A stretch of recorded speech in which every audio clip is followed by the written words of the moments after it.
মার যে মাথায় কি খেলে কিছু আমি বুঝতে পারি না। একটা কিছু মাথায় ঢুকলো আর ব্যাস, যতক্ষণ না বাড়াবাড়ি হবে থামবে না। আসলে দোষটা হচ্ছে বাবার। চিরটা কাল মার সব অন্যায় জেদ মেনে মেনে নিয়ে এই অবস্থা হয়েছে। ওই যে সেজ কাকা বলতো না বাবাকে, একদম ঠিক বলতো।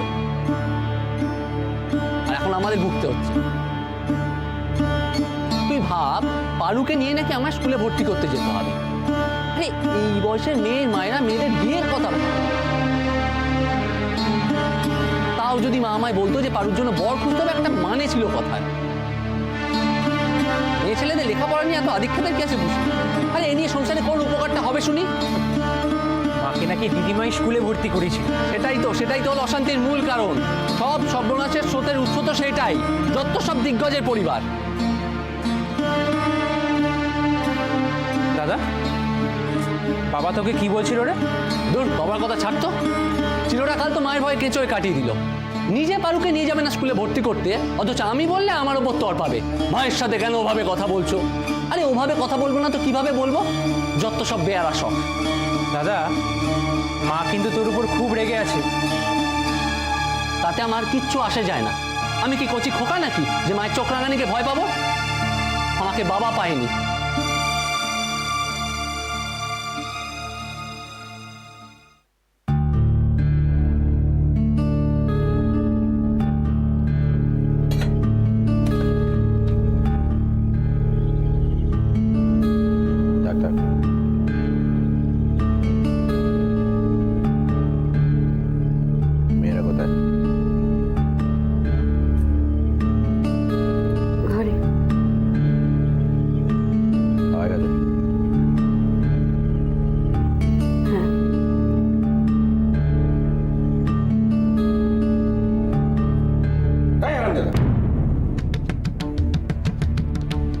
কিভাবে খাচ্ছি? এটা আমার ভালো লাগে না। ভালো লাগে না? তাহলে তুই ফেলে চড়িয়ে খাবি? এসেছে না, পাতেতে যা দেওয়া হবে চুপচাপ মুখ বন্ধ করে খেয়ে নেবে।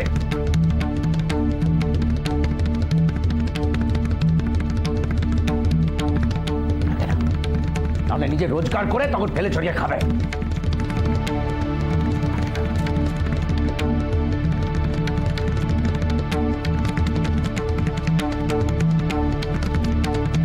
বাবা,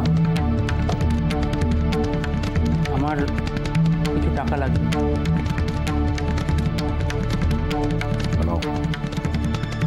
ওই অ্যানাটমির বই, চার্ট, অনেক কিছু কিনতে হবে।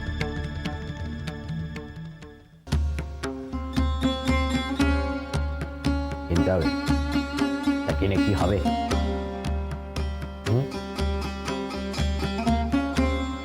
ডাক্তার হবে? মুশকিল পিন্ডি হবে? লেখাপড়া করে যে কি শিক্ষা হচ্ছে তা তো নিজের চোখেই দেখছি। কাজ নেই ওরকম লেখাপড়া করার। তাহলে বলো ছেড়ে দিই কলেজ? ডাক্তারি পড়ার ইচ্ছে তো কেবল আমার একার নয়। তোমার মায়ের ইচ্ছে, তোমার মায়ের ইচ্ছাতেই সব করছো তো। হচ্ছে বাবার সাথে কথা বলার কি ভাষা! ইচ্ছে পড়া ছেড়ে দেবো, তাও ছেড়ে লেখাপড়া। বাইরে গিয়ে খেটে খাও, বুঝবে কত ধারে কত চাল। তুলে এসেছে না।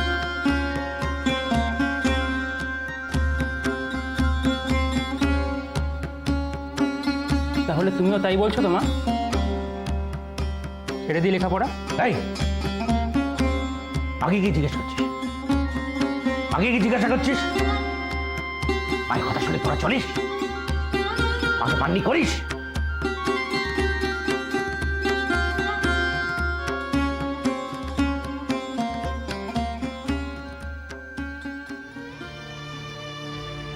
তোমরা আর কিছু না নিলে তুমি রেখে আসবো, নেবে?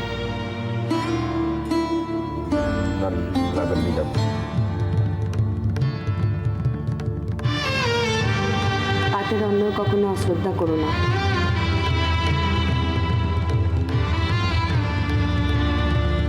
ইচ্ছে না করলে খেও না। রাস্তার কুকুর বেড়ালগুলো অন্তত খেয়ে বাঁচবে।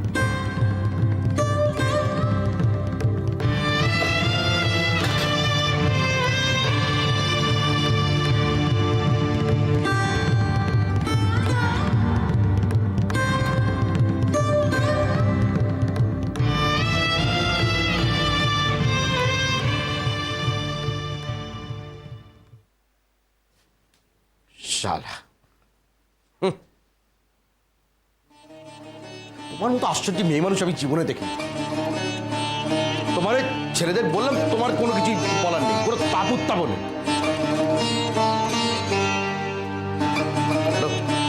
তো আমি বলেছি না তো কিছু বলা যাবে না। আজকে বাপ মায়ের সঙ্গে এরকম ব্যবহার করছে, কালকে না জানি কি করবে। বাড়তে বাড়তে কোথায় যাই দেখো। আমার হয়ে তোমাকে ওদের কিছু কইতে হবে না। তোমার যদি মনে হয় তারা কোনো অন্যায় করেছে, সেইটা করবে। তারা যাতে তাদের অন্যায় বুঝতে পারে। তারা যদি মনে করে মার হয়ে বাবা এসে তাদের সঙ্গে কথা কইছে, তবে ছেলেদের কাছে তোমার মান কমবে, বই বাড়বে না। তার মানে আমি যা বলেছি তা ভুল বলেছি? তেমন কথা কি আমি কইলি? তুমি যে কি কইছো আর কি বলছো সেটা তুমি নিজেই জানো। এই যে ভালুটা এরকম চামারের মতো কথা বলে গেল, তাতে তোমার গায়ে লাগে না? লাগে না? লাগে। কিন্তু যেহেতু আমি বলছি তাই কিচ্ছু বলা যাবে না। সারা জীবনে ছেলেদের কিছু বলতে দিলে না। নাও এখন ছেলেদের ব্যবহার দেখো, ভোগো সেই ব্যবহারে, ভোগো।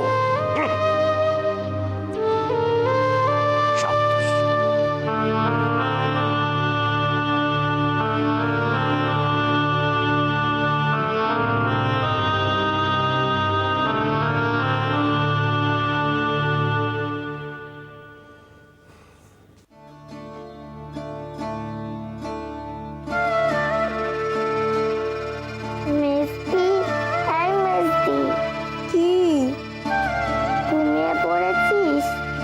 না, তুই ঘুমোসনি কেন? আমার যে ঘুম আসছে না। মাকে ডাকবো? না। তাহলে শুয়ে পড়। মিষ্টি, তুই আজকে এত তাড়াতাড়ি শুয়ে পড়লি? আমার ঘুম পেয়েছে। তুই তো ঘুমোসনি। তুই এত বকবক করলে ঘুমোবো কি করে? এই, আমি তখন থেকে বকবক করছি, তুই তো ঘুমোসনি।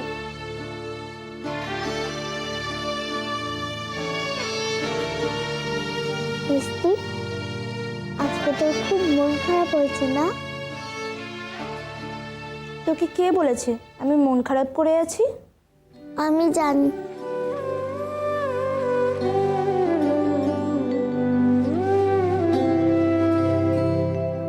সব জানিস না? পাক্কা বুড়ি। আমি আরো জানি। কি জানিস? আমি জানি মা যখন তোকে অঙ্ক শেখাবে তখন তুই সব পারবি।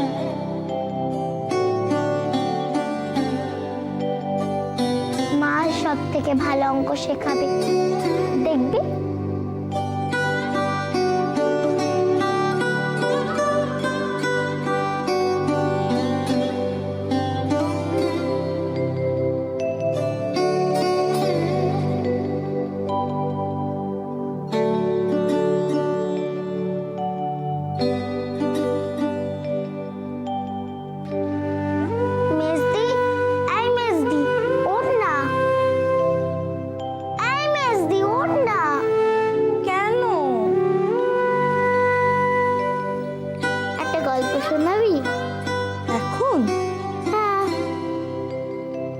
কিসের গল্প?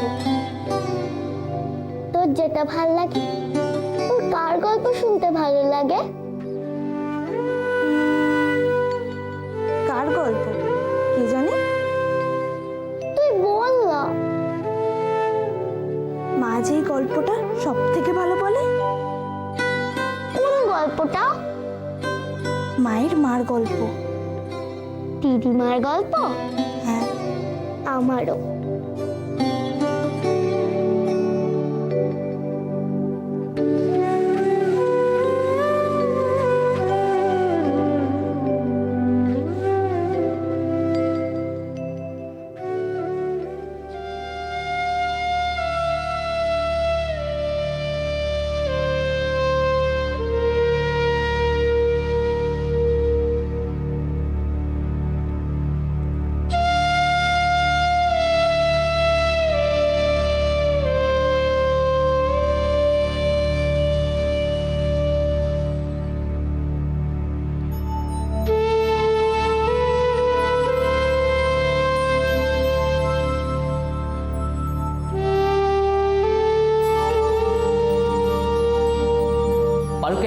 স্কুলে ভর্তি করার সাথ তোমার?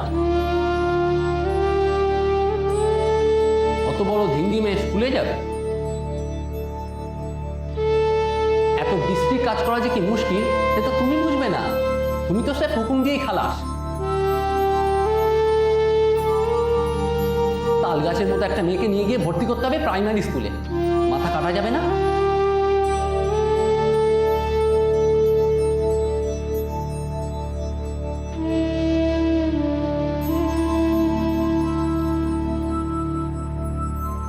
দিদি, ও বাড়ির বড়দি, অন্য মেয়েরা কে কবে স্কুলে গেছে?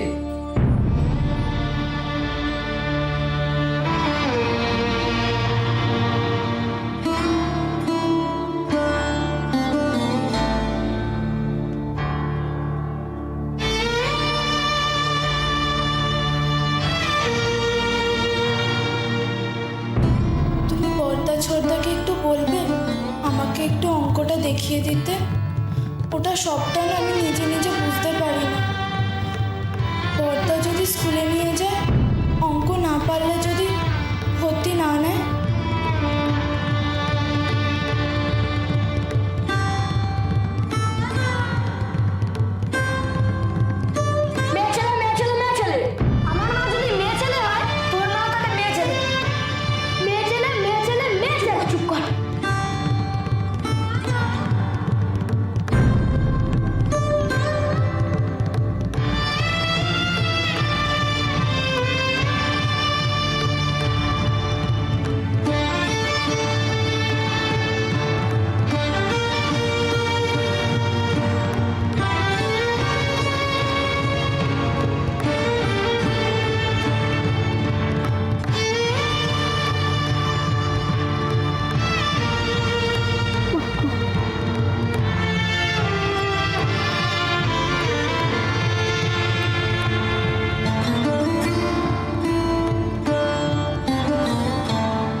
মা গো, মা, আবার হেরে গেলাম মা, আবার হেরে গেল তোমার সুবর্ণ। দর্জিপাড়া লেনের ওই 29 নম্বর বাড়িটার কাছে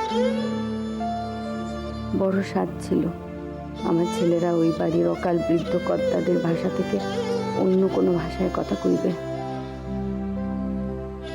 মার্জিত, ভদ্র, সুন্দর কোনো ভাষা না, সে স্বাদ মিটল না।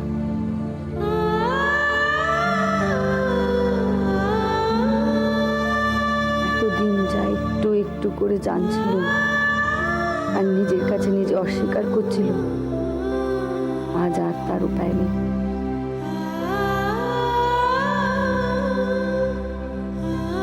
বারবার ভেবেছি অন্যদের মতো হবে না, অন্যরকম হবে। মা, সে তো এমনটা নয়। এরা কারা? এদেরকে আমি জন্ম দিয়েছি, নিজের হাতে মানুষ করেছি।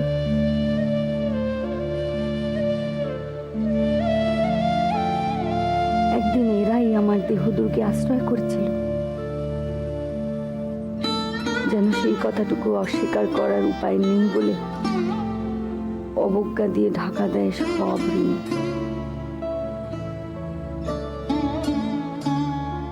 মা কতকাল মনে মনে কল্পনা করে এসেছি, ভানুটা একটু বড় হয়ে উঠলে আমি স্বাধীন হব, পৃথিবীর মুখ দেখতে পাবো।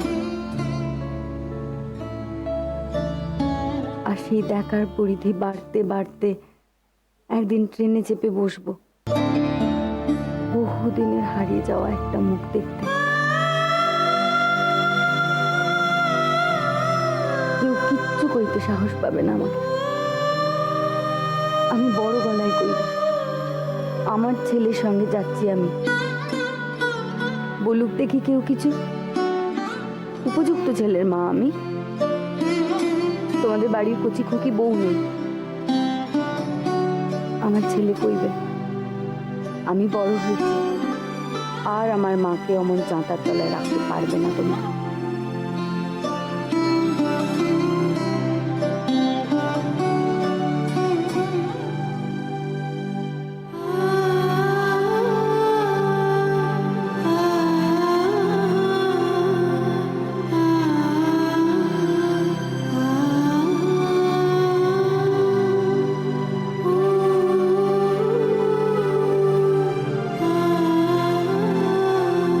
আইরে ভোলা খেয়াল খোলা এটা কি?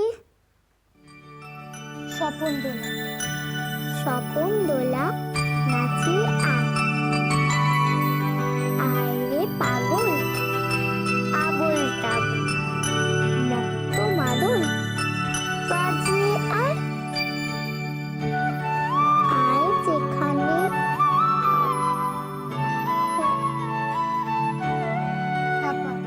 খ্যাপা আয় যেখানে খ্যাপার গান নাইকো মানে নাইকো সুর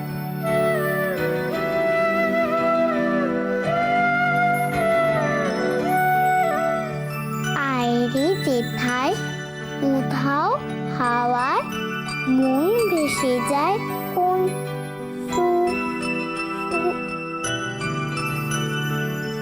সুদূর আর খ্যাপা মন বুঝিয়ে বাঁধন জাগিয়ে নাচুন তা দিন দিন আয় বেয়ারা শীতলতে শৈরী এটা কি? সৃষ্টি ছাড়া আয় বেয়ারা সৃষ্টি ছাড়া নিয়ম হারা হিসাবহীন আজগো বিচার পেঠিক পেতাল মাতৃ মাতাল